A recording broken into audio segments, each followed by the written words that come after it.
How's it? And welcome to the Tové Tabloid, the place where you can hear all about it right here on tovekane.com and on otherworldstomorrow.com. We're going to post this on elgofm.co.za on my blog as well. It is controversial, I'll say that up front. It's about what it is to be a spiritualist. Some people regard it as a great big no. They go so far as to say it's evil. Do you think these ladies are? It's up to you to decide and to explore further on otherworldstomorrow.com. Let's go meet Julia and Marietta Theunissen. From the website to Other Worlds Tomorrow, it's Marietta and Julia Theunissen. Nice to see both of you ladies looking so good.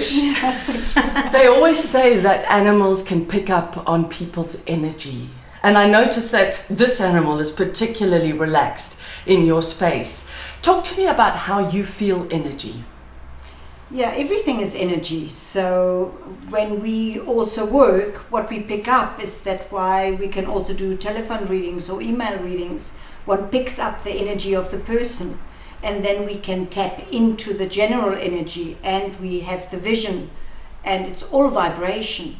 And animals anyway are very much more sensitive than human beings because they don't have the rational mind to interfere. And more open and susceptible and receptive. Even my fish, if I call them, they will come. Or any kind of animal, if it feels your energy, even plants, or it has been proven scientifically when they looked under, what did they do? Like a heat sensor. If you send that plant negative energy, how that plant actually takes up that energy and dies, or is very sad, where if you send your plant loving and you talk to it loving energy and healing energy, how it can actually recuperate from even a disease and stuff. One of the questions we need to address fairly soon is that you will get the conservative types who will say that this is the energy you shouldn't be dabbling with. I notice on your website you say, think like an angel, seeing the best within yourself, others, and every situation.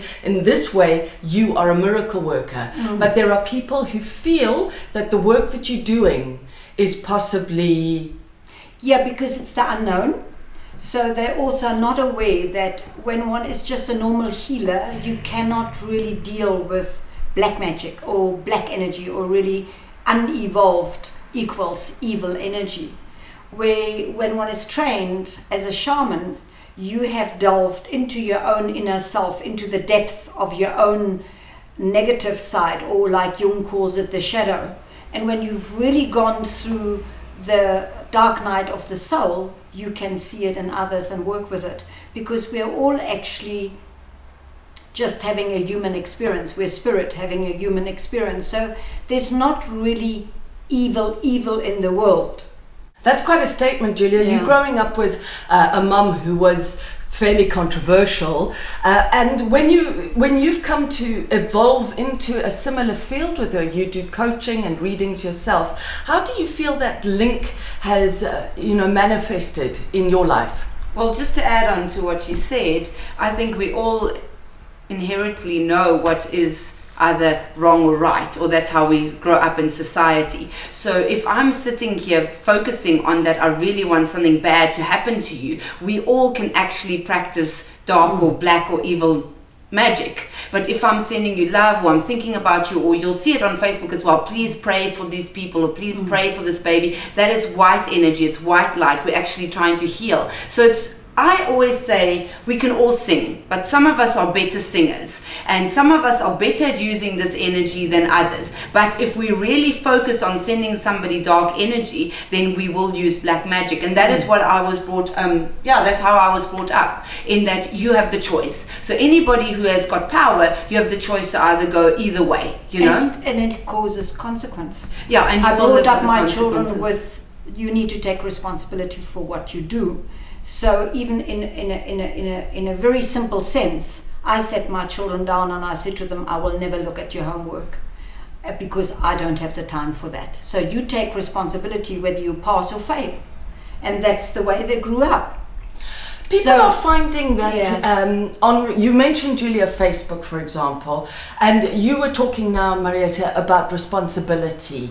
Do you find that people, in a way, look to you to be responsible for the outcomes that you can foresee for them? In certain ways, yes, probably, and that they still very much put a lot of emphasis on what we say, whether they are hopeful or into despair. So our concern is always that we picture the choices that they have with a positive and a hopeful outcome, that they are really capable of changing their lives and creating their own lives. Yeah. So if you are asking me, am I going to change jobs? And the answer is, if you should take this route, this will happen. And if you should take that route, this will happen. There's always still a choice, which some people don't always understand or misinterpret. So yes, people do make us responsible sometimes for the answers, but there are a lot of people who are very aware and in tune with us, because it's an exchange of energy, and that they understand what we are trying to say. So there's definitely, people are definitely growing. And to answer your question, yes, there is a lot of skepticism, but I've noticed that there's a lot of things happening these days, a lot of deaths, a lot of trauma, and a lot of things happening in people's lives that are rapidly opening their viewpoints and like shaking them awake from, we see it as shaking them awake from this dream or illusion that there's a very black and white way of thinking or living. Marietta, it's been said before that energy can't be created or dissipated, it just transfers. So I suppose in that respect, if life is energy, then it is always present. It's eternal, and that's what people understand, because I think one of the biggest wake-up calls in life is death. Because then suddenly people say, but I want that person around. And you know, the biggest people that have avoided coming to see me are the people that in the end are my biggest supporters, because when they've lost somebody close and they come for closure to me, I mean, it's still of my best work, because I remember having on nappies when I could see when people would move over. So I didn't have the choice of this is bad, this is good, and just foreseeing or just looking at your career or at your relationships. That you may do, but you may not do the crossing over thing. I mean, I was too young to actually make a differentiation to distinguish. and to distinguish between this. So for me, it was always also bringing up my kids because Julia plus my younger daughter are good mediums, and I would teach them. I brought them up with a basic religion, with praying and putting on, candlelight for light and for the light in general as a symbol, incense, and crosses and incense, this is and the question, cleansing the houses. This is the question that we started with at the beginning, and I would imagine when I said to you about religious conservatism. Yes. I pretty much know the Bible, so when people come and talk about that, I know what's going on in the Bible. I've practiced a lot of religions or studied a lot of religions as well as a young girl, because I have a very deep faith, but I had to make a decision, which I've also written about in my book. I had to make a decision at a very young age, which way am I going, because it can be a bit limited. There was too much dogma, and I didn't fit into the dogma. So, especially when we consider there are so many different religions in the world. So I found my own spiritual path, and so allowed my daughters to find their own spiritual path. And it's still not just, because who are we to condemn somebody else when they come for a reading?